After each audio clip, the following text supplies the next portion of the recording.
Además de 1.500 trabajadores, también habrían asesinado a la objetividad periodística, sepultando la verdad, ese trágico 15 de noviembre de 1922. Y lo que hicieron fue trasladar hacia sus páginas una interpretación muy antojadiza de la situación y con demora. Eran los conservadores, los liberales. El Telégrafo era de tendencia liberal y el Universo era de tendencia muy conservadora.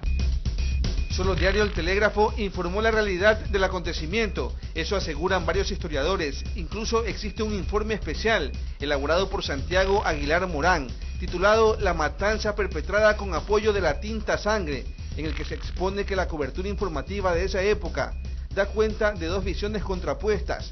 Por un lado, la prensa minimizó la proclama popular, por otro, se le dio voz a todos los involucrados. Los que estuvieron del primer lado apoyaron a la burguesía guayaquileña.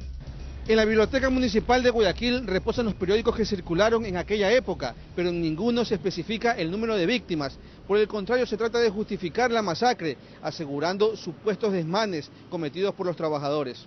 En uno de los diarios descritos como independientes titularon en esos días: la huelga ocasiona derramamiento de sangre. La policía de Guayaquil, atacada por los obreros, repele el ataque apoyada por el ejército, y saqueos de los mejores almacenes por los huelguistas, sentenciando así, sin ser jueces, a las víctimas de aquella trágica jornada, dejando de lado la presunción de inocencia, el derecho a la defensa, al debido proceso, y pese a que hubo denuncias de infiltrados en la protesta. Maleantes o confabulados con el gobierno, inmersos dentro de este gran desfile cívico. Ese diario quiteño prácticamente señalaba a los obreros como los causantes de su propia muerte al exponerse, al retar al poder público, el de no hacerlo pacíficamente. En otros artículos también se dijo que ante la acometida de los obreros, la policía vióse obligada a repeler la agresión con las armas, siendo secundada por el ejército que en ese entonces se distribuyó en la ciudad. Los huelguistas saqueaban las casas de comercio. Su empecinado proceder ha ocasionado daños y miserias incalculables, inclusive el hambre y la sed para sus propias familias. Había también maleantes dispuestos, por lo que he tenido oportunidad de observar en los diarios, inmersos dentro de esta gesta. Entonces son ellos los que comienzan a saquear la ciudad. Pero fueron detenidos los maleantes, es decir, aquellos que se confabularon contra los trabajadores. Y de igual forma Barriga, el jefe de la tercera zona, dice que hay que disparar primero al aire y que luego a cualquier bulto que se alcance a ver.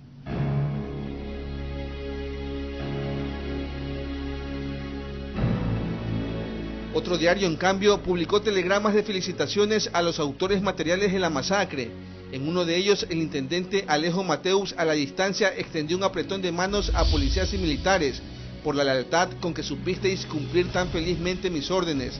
Mientras que en otra carta del presidente de ese entonces, José Luis Tamayo, se calificó a los trabajadores acribillados como multitudes enloquecidas por el influjo de bajas pasiones e incontenibles desenfrenos. Tanto la gobernación como la intendencia y la misma zona militar lo que hicieron fue apoyar a ese sector privilegiado que eran los mismos banqueros, al gobierno y a los que sometían para poder decir quién era el presidente, quién era el ministro, hasta cuándo debería estar y hasta cuándo no debería estar. Mirar la realidad desde puntos de vista bastante empresariales, de las élites de este país en general.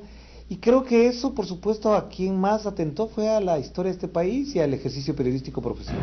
Tan manipulada habría sido la información en aquel tiempo que se ordenó el exilio del director del único diario que dio un enfoque distinto de los hechos, mientras que los periódicos alineados con banqueros, empresarios y políticos continuaron circulando. Alfonso Reyes Cruzati, Informativos Gama TV.